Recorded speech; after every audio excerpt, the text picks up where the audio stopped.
জঙ্গলের মধ্যে দিয়ে বয়ে যাওয়া এক নদীর এপারে একটা ভাঙা বাড়িতে বাস করত সুখী পায়রা। সুখী পায়রা ছিল অনেক গরিব পাখি। কখনো নদীর মাছ ধরে বা কখনো বনের ফলমূল খেয়ে সুখী পায়রার দিন কোনো রকমে কাটছিল।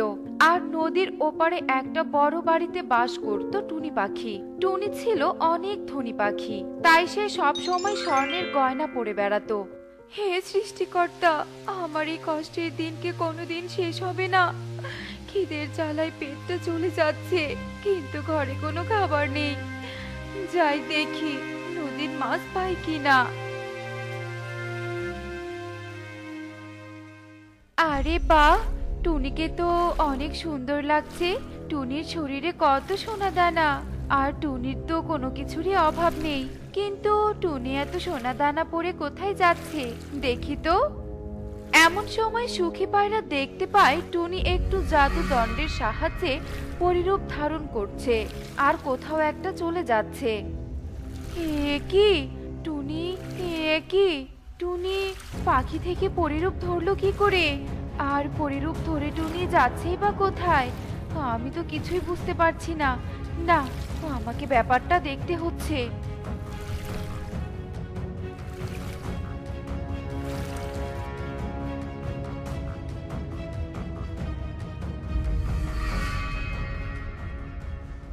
টুনির কি সুন্দর সুখের জীবন, শরীরে তো সোনাদানা দিয়ে ভরা। তার উপর আবার কেমন নিজের রূপ পরিবর্তন করে এখানে সেখানে ঘুরে বেড়াচ্ছে। আমিও যদি নিজের রূপ পরিবর্তন করতে পারতাম। কিন্তু এই টুনি পাখি হয়ে পরিরূপ ধারণ করেছে কিভাবে? না, আমাকে টুনির ওপর এখন থেকে নজর রাখতে হবে। কয়েকদিন আগেও টুনির ভাঙা বাড়ি ছিল, আর এর মাঝে কি এমন হলো যার কারণে টুনি এত কিছুর মালিক হয়ে গেছে? এরপর থেকে সুখী পায়রা প্রতিদিন টুনির ওপর নজর রাখতে থাকে। আর একদিন টুনি যখন পরিরূপ পরিবর্তন করে টুনি রূপে বাড়ি যাচ্ছিল, তখন সুখী পায়রা টুনিকে ডাকতে থাকে, টুনি, এই টুনি, একটু দাঁড়া। কি হয়েছে সুখী দিদি, আমাকে ডাকছো কেন? আমি তোকে বেশ কিছুদিন থেকে দেখছি, তুই পরিরূপ ধরে কোথাও একটা যাচ্ছিস, আবার কিছুক্ষণ পর ফিরেও আসছিস। কিন্তু তুই পরিরূপ ধারণ করছিস কি করে? আর তুই এত সোনাদানা কোথায় পেয়েছিস রে? সুখী দিদি, আমি এই জাদুদণ্ডের সাহায্যে নিজের রূপ পরিবর্তন করতে পারি। তুই এই জাদুদণ্ড কোথায় পেয়েছিস যার এত শক্তি, যার দ্বারা তুই নিজের রূপ পরিবর্তন করতে পারিস? সুখী দিদি, সে অনেক কথা, তুমি যখন শুনতে চাইছো তখন আমি তোমাকে সবটা বলছি। অনেকদিন আগের কথা, আমি জঙ্গলে খাবার খুঁজতে গিয়েছিলাম। তখন আমি হঠাৎ একটা ডাইনি পরীকে আহত অবস্থায় দেখতে পাই। হ্যাঁ, আমার আর বেঁচে থাকা হলো না। এবার আমাকে উপরে চলে যেতে হবে। এ কি, কে তুমি? আর এসব কি বলছো? কে তোমাকে এভাবে মেরেছে? আমি আমি হলাম ডাইনি পরী। এক তান্ত্রিকের সাথে লড়াই করতে গিয়েছিলাম, সেই তান্ত্রিক আমার এই অবস্থা করেছে। আমার সময় ফুরিয়ে এসেছে। তুই আমার একটা উপকার করতে পারবি? কি উপকার ডাইনি পরী, বলো আমাকে। আমি অনেক পাপ করেছি, তাই যাওয়ার আগে একটা ভালো কাজ করতে চাই। তুই আমার এই জাদুদণ্ডটা নিজের কাছে রাখ, তোর কাজে লাগবে। আর এই বন পার হলেই তুই একটা পরিরাজ্য দেখতে পাবি। সেই রাজ্যে আমার দুইটা ছোট ছোট কন্যা আছে। তুই আমার কন্যাদের একটু আগলে রাখিস। কিন্তু ডাইনি পরী, তুমি তোমার এই জাদুদণ্ড আমাকে কেন দিচ্ছ? তুমি তো এই জাদুদণ্ডের সাহায্যে নিজেকে সুস্থ করতে পারবে। তার সম্ভব নয়, কারণ তান্ত্রিকের করা আঘাত এই জাদুদণ্ড সারাতে পারবে না। তান্ত্রিক অভিশাপ দিয়েছে, আমি আর কখনো এই জাদুদণ্ড আমার কাজে লাগাতে পারবো না। তবে তুই এই জাদুদণ্ড তোর কাজে লাগাতে পারবি। এরপর ডাইনি পরী আমাকে জাদুদণ্ড দেয়, আর ডাইনি পরী সেখানেই মারা যায়।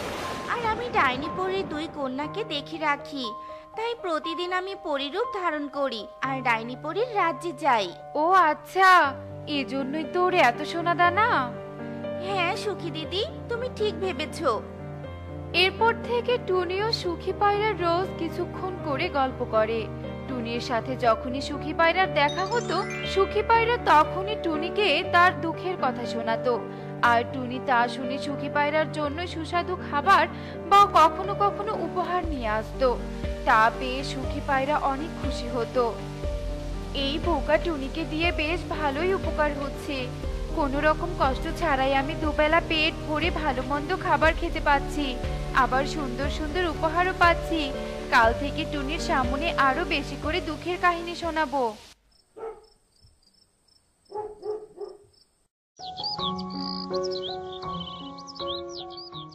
টুনি, আমার অনেক খিদে পেয়েছে রে, আমি আর হাঁটতে পারছি না।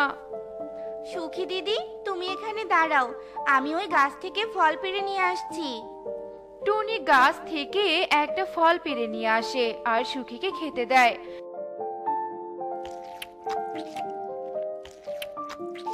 আর কিছুক্ষণ পর তারা আবার দুজনে বাড়িতে চলে যায়। আর টুনি মনে মনে বলতে থাকে, আজ পরিরাজ্যে যেতে পারিনি, কন্যা দুটো কি খেলো কে জানে। না, এক্ষুনি আমাকে পরিরাজ্যে যেতে হবে।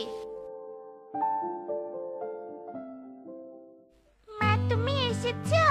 আমরা সে কখন থেকে তোমার জন্য অপেক্ষা করছি। আমাদের যে অনেক খিদে পেয়েছে মা, অনেক খিদে পেয়েছে। হ্যাঁ রে মা, আমি এসেছি।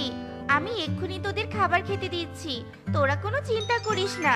মা, ও মা, তুমি আমাদেরকে কবে তোমার সাথে নিয়ে যাবে?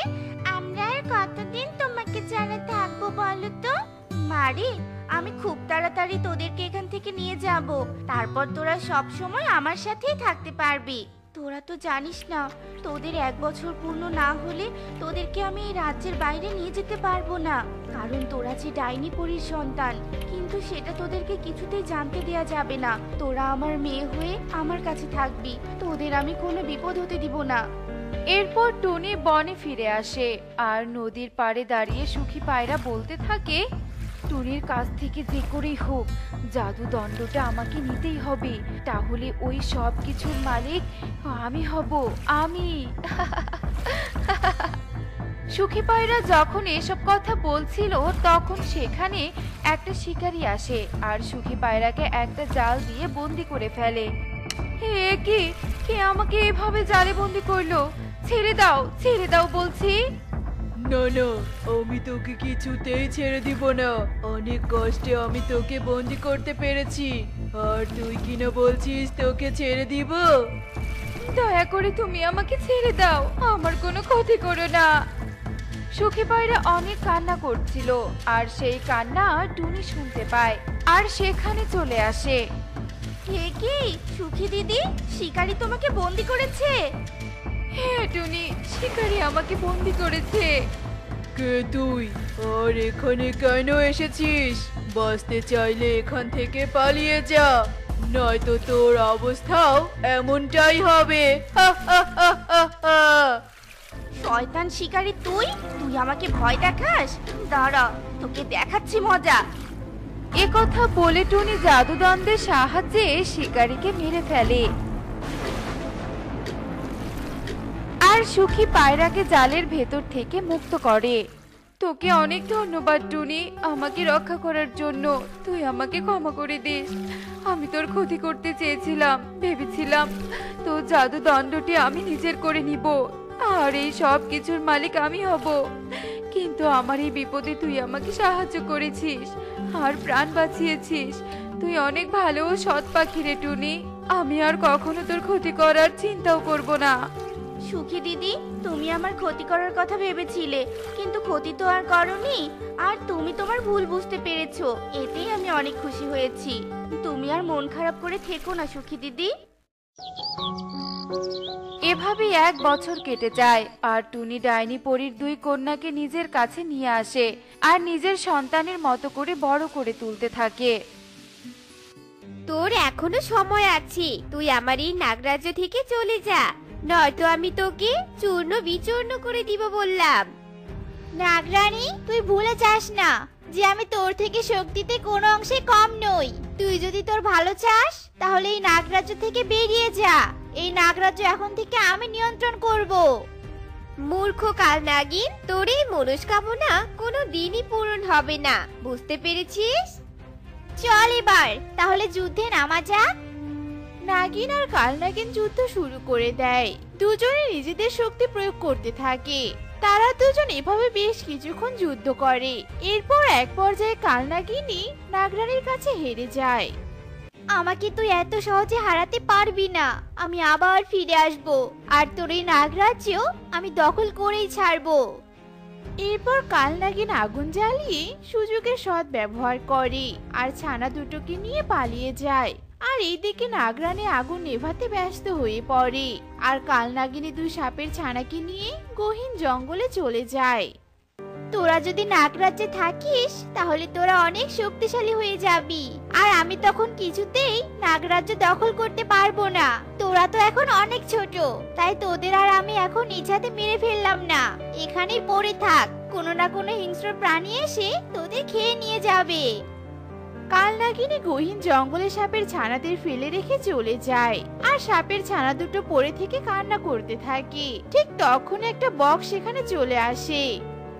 আরে আরে, এই ছানা দুটো কে এখানে ফেলে রেখে গিয়েছে? ধুর, কে রেখেছে। আমি বরং আমার কাজে চলে যাই। কিন্তু আমি যদি চলে যাই তাহলে তো কোনো জন্তু জানোয়ার এসে এদের খেয়ে নিবে। না না, এটা একদম হতে দেওয়া যাবে না। আমি বরং এদের নিয়ে ময়ূর পাখির কাছে দিয়ে আসি। ময়ূর পাখির বাসাটা তো অনেক বড়, দুটো ছানা ওর বাসায় অনেক ভালোভাবেই বড় হয়ে যাবে।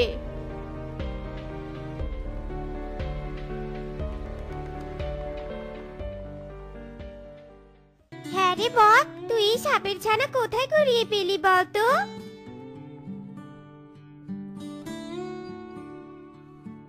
এসব তুই কি কথা বলছিস? আহারে, কে না কে অবুঝ ছানা দুটোকে ফেলে রেখে গেছে। আচ্ছা ঠিক আছে, এরা বরং আমার কাছেই থাক, আমি বরং এদের খাইয়ে দাইয়ে বড় করে তুলবো, কেমন? ঠিক আছে রে ময়ূর, তাহলে এখন আমি নিশ্চিন্তে বাড়ি ফিরে যাই।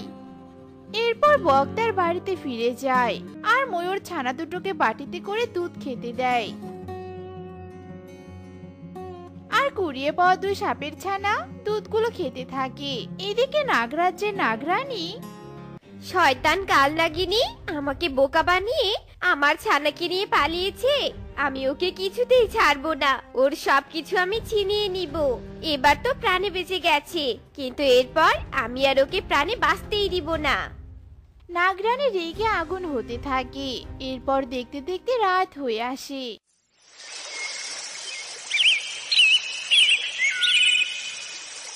এদিকে কালনাগিনী তার কালনাগকে আহ্বান জানাতে থাকে। কালনাগ, কোথায় তুমি? আমি তোমাকে আহ্বান জানাচ্ছি, তুমি আমার কাছে এসো। এই মুহূর্তে যে তোমাকে আমার ভীষণ প্রয়োজন। কালনাগ, তুমি কি আমার আহ্বান শুনতে পাচ্ছ না? আমার ডাকে সাড়া দাও বলছি। কি হয়েছে তোর? আমাকে কেন আহ্বান জানিয়েছিস তুই? নাগরানী আমাকে পরাজিত করে নাগরাজ্য থেকে বিতাড়িত করেছে। আমি কিছুতেই অপমান মেনে নিতে পারবো না। যে করেই হোক নাগরাজ্য আমাকে দখল করতেই হবে, আর তার জন্য সাহায্য করবে তুমি। বল, আমি তোকে কি করে সাহায্য করতে পারি? তোমার সব শক্তি আমাকে দিয়ে দিতে হবে। আমার শক্তি আর তোমার শক্তিকে একসাথে মিলিত করব আমি, আর একসাথে দুই শক্তি মিলিত হয়ে এক মহাশক্তিতে রূপান্তরিত হবে। আর সেই মহাশক্তি দিয়ে আমি নাগরানীকে পরাজিত করব আর নাগরাজ্য দখল করে নিব। আচ্ছা ঠিক আছে, আমি আমার সব শক্তি অর্পণ করলাম।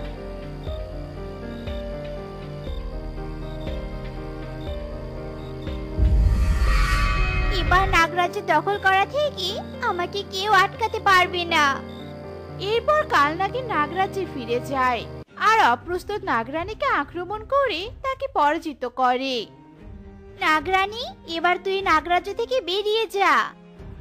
এরপর নাগরানী আর কোনো কথা না বলে নাগরাজ্য থেকে বেরিয়ে আসে আর নিজের ছানাদেরকে খুঁজতে থাকে। এরপর দেখতে দেখতে কেটে যায় বেশ কয়েকদিন।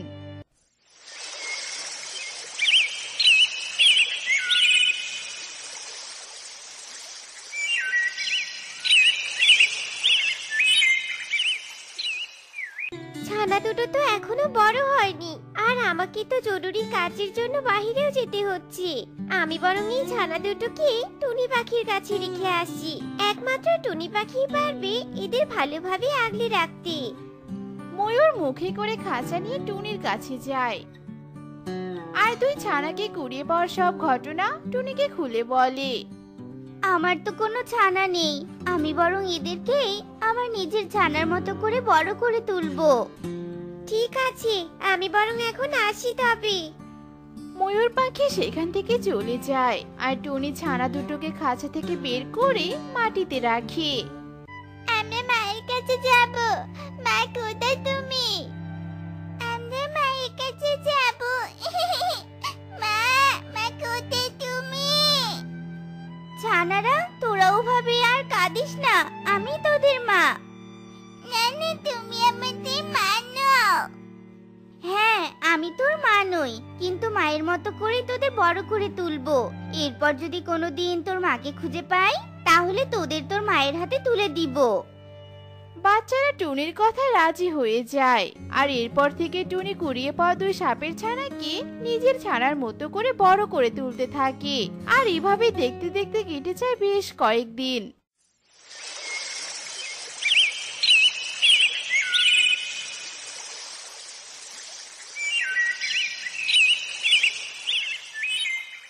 আর ততদিনে দুই ছানাও অনেক বড় হয়ে যায়। আর এরপর একদিন দুই ছানা তার টুনি মায়ের সাথে রাস্তা দিয়ে যাচ্ছিল আর তখনই তারা নাগরানীকে দেখতে পায়। এই দেখ তোরা, একটা সাপ কেমন দুর্বল হয়ে শুয়ে আছে। ওনাকে দেখে তো আমার অনেক পরিচিত মনে হচ্ছে। তাহলে কি এই সাপই কোনোভাবে তোদের মা? সবাই নাগরানীর কাছে যায় আর নাগরানী নিজের দুই ছানাকে দেখে চিনে ফেলে। এই, তোরা তো আমার ছানা। তোরা এতদিন কোথায় ছিলি বলতো মা? আমি তোদের কত খুঁজেছি, কিন্তু কোথাও পাইনি জানিস। আমরা আমাদের টুনি মায়ের কাছেই ছিলাম, আর টুনি মা আমাদের অনেক যত্ন করে বড় করে তুলেছে। কিন্তু তুমি নাগরাজ্য ছেড়ে এখানে কেন? এরপর নাগরানী কালনাগিনীর সব ঘটনা খুলে বলে। ওই শয়তান নাগিনের আর কোনোভাবেই রেহাই নেই মা। আমরা দুবোন এখন অনেক বড় হয়েছি, আর তার সাথে আমাদের শক্তিটা অনেক বেড়ে গেছে। তাই আমাদের দুবোন আর তোমার শক্তি মিলিয়ে এক মহা শক্তিতে রূপান্তরিত হবে, আর সেই শক্তি দিয়ে আমরা কালনাগিনকে পরাজিত করব। ঠিক আছে রে মা। কালনাগিন, অনেক রংবাজি করেছিস, এবার মরার জন্য প্রস্তুত হ। কালনাগিন কিছু বুঝে ওঠার আগেই তাকে শক্তি দিয়ে আক্রমণ করে আর অমনি কালনাগিন ধ্বংস হয়ে যায় আর সবাই আবার আগের মতো বসবাস করতে থাকে। রাজা ঈগল, এখনো সময় আছে। তুই তোর এই প্রাসাদ আর রাজ্য শয়তান রাজাকে ছেড়ে দে। আমি জীবিত থাকতে কোনোদিনই আমার রাজ্য আমি শয়তান রাজার হাতে তুলে দিব না। ঠিক আছে, তুই যখন তোর সিদ্ধান্তে অটুট থাকবি, তখন আমিও তোর ভবিষ্যৎবাণী করে দিচ্ছি। তোর রানীর গর্ভ থেকে ঈগল কন্যা আর ময়ূর ছেলে জন্ম নিবে, আর তাদের জন্মের পর ওরা আমার বশ হয়ে যাবে, আর তারপর আমি শয়তান রাজাকে সিংহাসনে বসাবো। হা হা হা হা হা।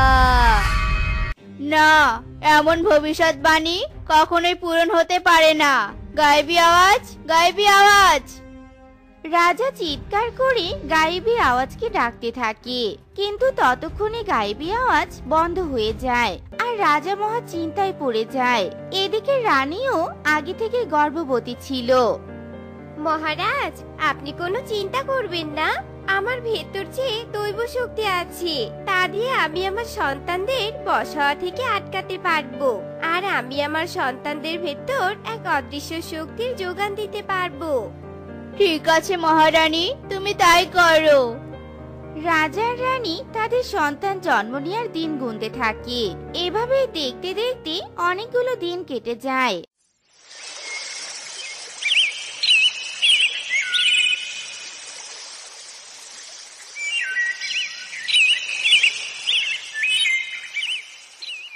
আর এরই মধ্যে ভবিষ্যৎবাণী সত্যি হয়ে যায় আর রানীর দুটো সন্তান হয়, একটা ঈগল কন্যা আর আর একটা ময়ূর ছেলে। দাসী, আমার এই ঈগল কন্যাকে গহীন জঙ্গলে নিয়ে যাও আর ঠিকঠাক মতো তার যত্ন নাও, যেন কেউ কখনোই জানতে না পারে। আর আমার ময়ূর ছেলেকে প্রাসাদে বড় করতে থাকো। আর শোনো, বাহিরে এক্ষুনি ঘোষণা করে দাও যে আমার ময়ূর মেয়ে আর ঈগল ছেলে হয়েছে। সত্যিটা যেন কোনাক্ষরেও কেউ জানতে না পারে। যথাজ্ঞা মহারানী। আজ আমার রাজ্য বাঁচানোর জন্য সবার সামনে এত বড় মিথ্যে কথা বলতে হলো। হে সৃষ্টিকর্তা, তুমি আমাকে মাফ করে দিও। রানীর কথা মতো দাসী মেয়েকে ছেলে আর ছেলেকে মেয়ে বানিয়ে রেখে দেয়। এদিকে রানী তার দৈব শক্তি বলে দুজনের কণ্ঠ পরিবর্তন করে দেয়, আর এভাবেই দিনের পর দিন কাটতে থাকে।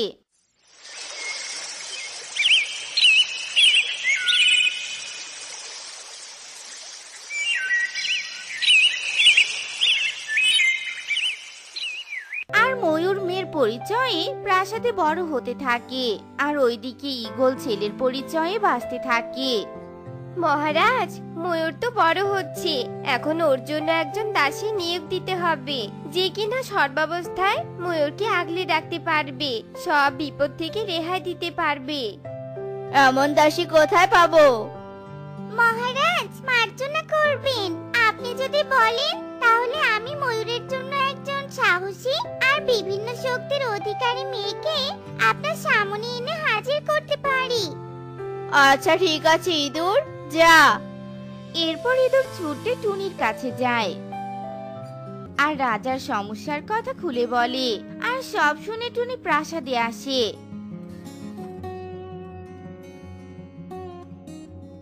মহারাজ মহারানী, আমি আপনাদের সব সমস্যার কথা শুনেছি, তবে আপনারা কোনো চিন্তা করবেন না, আমি ময়ূর রাজকুমারীকে আগলে রাখবো। ঠিক আছে, তুমি রাজকুমারী ময়ূরের কক্ষে যাও। এরপর টুনি রাজকুমারীর কক্ষে চলে যায়। এদিকে রাজকুমারীর জন্য নতুন দাসী নিযুক্ত করার কারণে সব দাসীরা রেগে আগুন হয়ে টুনিকে হিংসে করতে থাকে।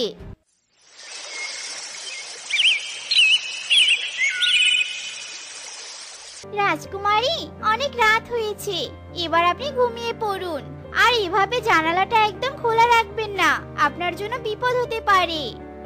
একদম বেশি কথা বলবে না, আজ পূর্ণিমার রাত, আর আমি পুরো চাঁদ দেখব, আর ওই পুকুরের মাছদের চাঁদের আলোয় খাবার দিব। মাছদের খাবার দেওয়ার দায়িত্ব আমার, আপনি ঘুমিয়ে পড়ুন। টুনির কথা শুনে ময়ূর রাগ করে বিছানায় গিয়ে শুয়ে পড়ে, আর টুনি জানালা দিয়ে উড়ে নিচে নেমে যায় আর সামনে থাকা পুকুরে নেমে পড়ে। এরপর টুনি যেই না পানিতে ডুব দেয়, তখনই সে দেখতে পায় তার চুলে অনেকগুলো চিংড়ি মাছ গেঁথে আছে। চিংড়ি, তোরা খেয়ে নে, আমি জানি তোদের খিদে পেয়েছে, আর তোরা আমার চুল খাওয়ার জন্য অপেক্ষা করছিস।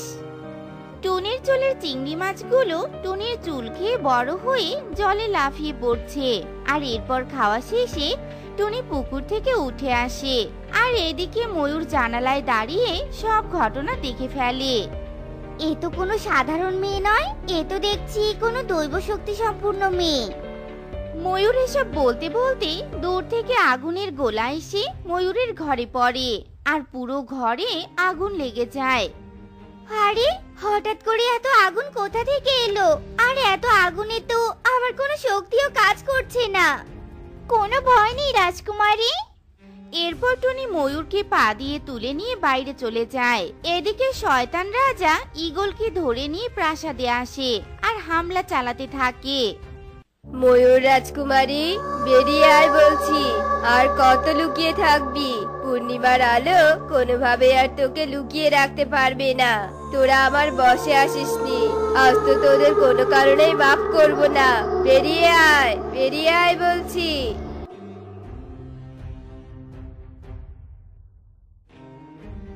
শয়তান রাজা, তুই আগে আমাকে মোকাবেলা কর, আর তারপর রাজকুমারী গায়ে আঘাত কর।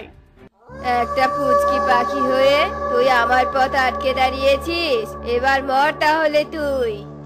শয়তান রাজা টুনির সাথে লড়াই শুরু করে দেয়, কিন্তু শয়তান রাজা বেশি শক্তিশালী থাকার কারণে টুনি আর তার সাথে পেরে ওঠে না। টুনি আহত হয়ে মাটিতে পড়ে যায়। এদিকে তা দেখে ময়ূর রেগে আগুন হয়ে যায় আর তার আসল রূপে ফিরে আসে। আমি আমার আসল রূপে এত তাড়াতাড়ি ফিরে আসতে চাইনি, কিন্তু তুই আমাকে ফিরে আসতে বাধ্য করেছিস। আজ তোর মৃত্যু নিশ্চিত শয়তান রাজা। তাহলে আয়, হয়ে যাক লড়াই। এখনো সময় আছে, চলে যা শয়তান রাজা, চলে যা। শয়তান রাজা কোনো কথা না শুনে আরো তেড়ে যায়। এরপর ময়ূর তার শক্তির সর্বোচ্চ প্রয়োগ ঘটায় আর অমনি শয়তান রাজা ধ্বংস হয়ে যায়। আজ আমার মিথ্যে বলা সার্থক হয়েছে। আমার রাজ্য শয়তান মুক্ত হয়েছে আর আমি আমার 2 সন্তানকে একসাথে কাছে পেয়েছি। এবার আবার কাজ শেষ মহারানী, এবার আমি আসি। তুমি যদি চলে যাও তাহলে আমার পুকুরের চিংড়িদেরকে খাবার খাওয়াবে শুনি? ওরা তো মারাই যাবে। ওরা তো মারা যাবে না, আমি এসে এসে ওদের খাবার খাইয়ে যাব। আমি আমার ছেলের মনের কথা বুঝতে পেরেছি। তুমি এখন থেকে এই প্রাসাদে আমার আর একটা মেয়ে হয়ে থেকে যাও। যথাজ্ঞা মহারানী। টনি রাজার কথাতে প্রাসাদেই থেকে যায় আর রোজ রোজ প্রাসাদের পুকুরের চিংড়িগুলোকে নিজের চুল খাওয়াতে থাকে, কারণ টনির চুলই যে চিংড়িদের আসল খাবার। তো বন্ধুরা, আমাদের আজকের এই গল্পটি তোমাদের কাছে কেমন লেগেছে তা কমেন্টে জানাতে ভুলো না কিন্তু।